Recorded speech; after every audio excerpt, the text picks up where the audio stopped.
আসসালামু আলাইকুম, কেমন আছেন সবাই? সবাইকে আবারও স্বাগতম জানাচ্ছি। আমি মেহেদি মনোয়ার জিম সিএমএ। আমাদের ফাইন্যান্সিয়াল অ্যাকাউন্টিং কোর্সে আমরা এখন নিয়মিতভাবে ভ্যাটের লেকচারগুলো দিয়ে যাচ্ছি। ভ্যাট বিষয়ে বাংলায় সহজভাবে জানতে এবং ভ্যাট সম্পর্কে জানতে আমাদের চ্যানেলটিকে সাবস্ক্রাইব করবেন, কারণ আমরা নিয়মিতভাবে ভ্যাট, ট্যাক্স সহ ফাইন্যান্সিয়াল অ্যাকাউন্টিং এর বিভিন্ন বিষয় নিয়ে আলোচনা করব এবং এই ভিডিওগুলির আপডেট পেতে আমাদের সাথে থাকতে অবশ্যই আমাদের চ্যানেলটিতে সাবস্ক্রাইব করতে হবে। আমরা প্রিভিয়াস লেকচার ভ্যাট নিয়ে আমরা বেশ কয়েকটা লেকচার অলরেডি দিয়ে ফেলেছি। সব লেকচারগুলির লিংক আমাদের ডিসক্রিপশন বক্সে দিয়ে দেওয়া আছে, আপনারা এখান থেকে দেখে নিতে পারবেন। আর আজকে আমরা যে বিষয়টা নিয়ে আলোচনা করব এটা হচ্ছে ভ্যাট ডিডাকশন অ্যাট সোর্স বা উৎসে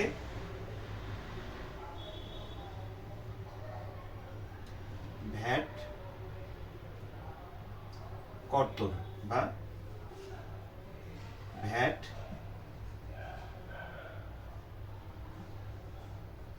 ডিডাকশন অ্যাট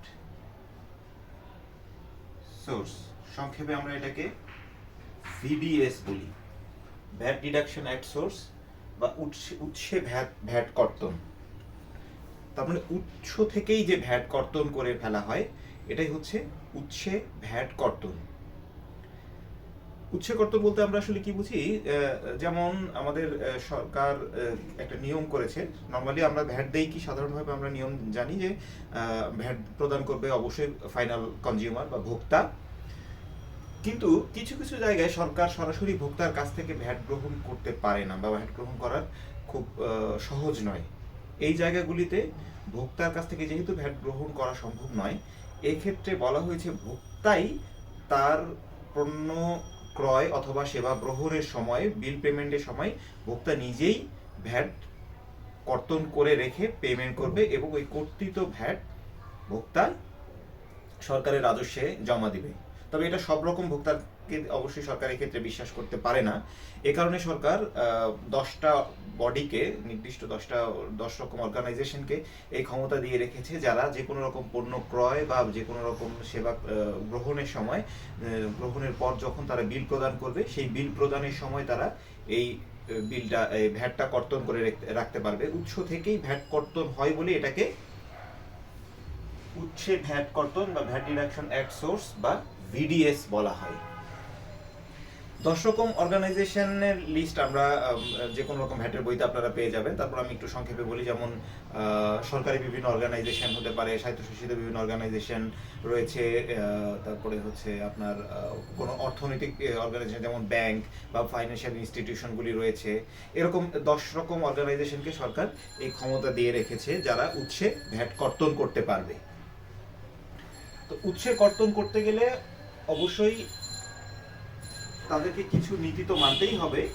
ভ্যাটের যে রেট, এই রেট ধরেই তারা উৎসে কর্তন করবে এবং এই উৎসে কর্তন বিষয়টা একটু বিস্তারিত বিষয়। এখানে এটা আমাদের সবার জানা দরকার, শুধুমাত্র যে ভ্যাট প্রফেশনাল বা যারা অ্যাকাউন্টিং প্রফেশনাল রয়েছেন তাদেরই জানা দরকার নয়। এটা আসলে আমাদের প্রত্যেকের জানা দরকার, যারা ব্যবসায়ী, যারা বিভিন্ন রকম পণ্য বা সেবা উৎসে কর্তনকারী ওই সংস্থাগুলির কাছে বিক্রয় করছি, তাদেরও এটা জানা দরকার। কারণ এক্ষেত্রে আপনি যখন কোনো একটা পণ্য বিক্রি করবেন অথবা কোনো একটা সেবা প্রদান করবেন, কোনো একটা উৎসে কর্তনকারী যে প্রতিষ্ঠান, যেরকম যে অর্গানাইজেশনগুলি রয়েছে, যে 10 রকম অর্গানাইজেশনের বললাম আমি, সেই 10 রকম অর্গানাইজেশনের উৎসে কর্তনকারী কোনো একটা প্রতিষ্ঠানের কাছে আপনি আপনার কোনো একটা পণ্য বিক্রি করলেন, তারা কিন্তু আপনার বিল কেটে রাখবে। আপনার বিল থেকে কিন্তু তারা আপনার ভ্যাট কেটে ফেলবে। তো সেক্ষেত্রে এই উৎসে কর্তন বিষয়টা আপনাকে অবশ্যই প্রথমে বোধগম্য হতে হবে। তাই উৎসে কর্তনের বিষয়টা যেহেতু একটু বিস্তারিত, এটা আমরা কয়েকটা লেকচারের মাধ্যমে বিষয়টাকে ক্লিয়ার করার চেষ্টা করব এবং পরবর্তীতে আমরা কিছু উদাহরণও দেব। তাই আবারও যেটা বলবো যে আমাদের আগামী লেকচারগুলি আপডেট পেতে অবশ্যই চ্যানেলটিতে সাবস্ক্রাইব করে ফেলুন। যারা এখনো করেনি এক্ষুনি চ্যানেলটিকে সাবস্ক্রাইব করে ফেলুন। তো উৎসে কর্তন কখন করবে এই বিষয়টা জানতে গেলে আমরা কয়েকটা নীতি বলবো, যে নীতির উপর বেস করে আসলে উৎসে কর্তন করা হয়। আমরা জানি নর্মালি আমাদের দেশে কয়েক রকমের ভ্যাট রেট প্রচলিত রয়েছে। আমাদের স্ট্যান্ডার্ড ভ্যাট রেট হচ্ছে 15%। এছাড়াও বর্তমানে 5%, 10%, 7.5% এই রেটগুলি কিন্তু চালু রয়েছে। এই রেটগুলি যে পণ্যে আমরা বিভিন্ন শিডিউল আমরা জানি, এনবিআর এর ভ্যাট আইনের 3টা শিডিউল রয়েছে, 3টা শিডিউলের বিভিন্ন জায়গায় কোথাও হয়তো ভ্যাট একবারে জিরো করেও ফেলা হয়েছে, জিরো একটা রেট বলতে হবে, কারণ কিছু জায়গায় ভ্যাটের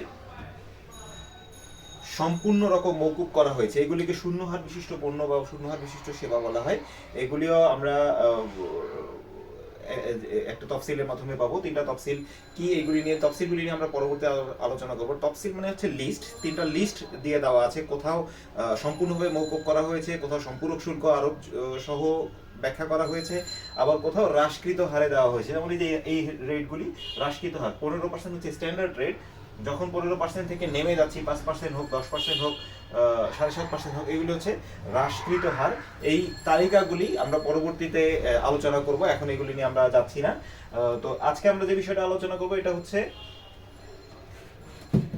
আসলে কখন কিভাবে কর্তন করবে উৎসে কর্তনকারী সংস্থা। আমরা জানি পণ্য সাপ্লাইয়ের সময় উৎসে কর্তনকারী সংস্থাকে অবশ্যই ভ্যাটের চালান দিতে হবে। যখনই আপনি কোনো উৎসে কর্তনকারী সংস্থার কাছে কোনো পণ্য বিক্রয় বা সেবা প্রদান করবেন, আপনার বিলের সাথে অবশ্যই তাকে ভ্যাটের চালান দিতে হবে। এখন ভ্যাটের চালান যদি এরকম হয় যে 15% বিশিষ্ট পণ্য হয়, পণ্যের উপর যদি 15% বিশিষ্ট হয়, যদি পণ্যটা 15% বিশিষ্ট প্রোডাক্ট, এটা আমি প্রোডাক্টের ক্ষেত্রে বলছি, প্রোডাক্ট বা পণ্যের ক্ষেত্রে বলছি, যদি 15% বিশিষ্ট পণ্য হয়, ওই যে লিস্ট আছে সেই লিস্টে যদি 15% মধ্যে হয়, তাহলে এই 15% বিশিষ্ট পণ্যের উপরে যদি প্রপার চালান দেওয়া হয়, চালান দেওয়া হলে এক্ষেত্রে উৎসে কর্তনকারী সংস্থা ভিডিএস কাটবে না। যদি 15% পণ্য হয় এবং 15% রেটের পণ্য হয়, সেক্ষেত্রে উৎসে কর্তনকারী সংস্থা ভিডিএস কাটবে না। এর বাইরে যদি, তার মানে কি, যদি চালান দেয়া না হয়, তার মানে কি আপনার 15%-এর সাথে অবশ্যই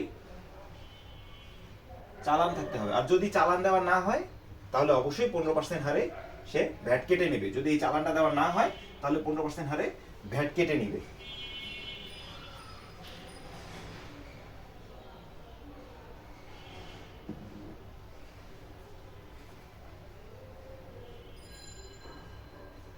এখন আমরা কিছু হ্রাসকৃত হারের কথা বলেছিলাম, যেমন 5%, 10%, 7.5%। তো যদি এরকম হয় যে ভিডিএস রেট এই এই পণ্যটা যদি ওই তালিকার মধ্যে পড়ে, এখানে পণ্যের এবং সেবার দুটো আলাদা আলাদা তালিকা দেয়া রয়েছে, এখানে কয়েকটা পণ্যকে সুযোগ দেওয়া হয়েছে, কোন কোন পণ্যকে কোন কোন সেবাকে এখানে সুযোগ দেওয়া হয়েছে। সব রকম পণ্যে কিন্তু আপনার এই ভিডিএস কর্তন করা যাবে না, উৎসে কর্তন করা যাবে না। যেই যেই পণ্যে বা যেই যেই সেবায় উৎসে কর্তন করা যাবে, আমরা আমাদের সেকেন্ড লেকচারে এইগুলি নিয়ে আলোচনা করব। আজকে আমরা সেগুলিতে যাচ্ছি না। এটা একটা লিস্ট রয়েছে, এখানে 30টার উপরে এবং 40টার উপরে 30টা পণ্য এবং 40টার উপরে সেবা রয়েছে। তো সেইগুলি নিয়ে আমরা আলোচনা করব পরবর্তী লেকচারে। তো আপনি যে তালিকায় হন না কেন, যত পার্সেন্টেজের মধ্যে আপনার থাকবে, যদি আপনার উৎসে কর্তন 15% হয় এবং 15%-এর মধ্যে সে যদি চালান দেয়, তাহলে অবশ্যই তার উৎসে কর্তন করা যাবে না। যদি সে চালান না দেয়, যদি আপনি চালান না দিতে পারেন উৎসে কর্তনকারী সংস্থার কাছে বিক্রয় করার পরে, তাহলে অবশ্যই উৎসে কর্তনকারী সংস্থার সাথে সাথে আপনার 15% রেট কেটে নিয়ে, সে 15% ভ্যাট কেটে নিয়ে তারপরে সে বাকি পেমেন্টটা করবে।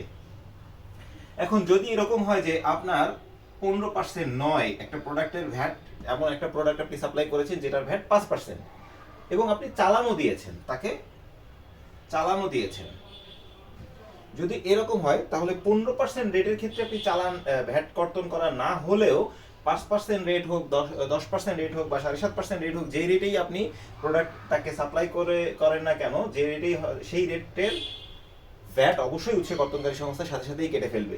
মানে আপনি চালান দিলেও, এখানে যদি 15% রেটের প্রোডাক্ট না হয়, সেক্ষেত্রে চালান দিলেও ভ্যাট কর্তন করতে হবে। তার মানে এক্ষেত্রে ভিডিএস অ্যাপ্লিকেবল, চালান দিলেও অ্যাপ্লিকেবল, না দিলে তো অবশ্যই কেটে ফেলবে। চালান দিলেও এক্ষেত্রে সেই রেটে ভ্যাটটা কেটে ফেলবে।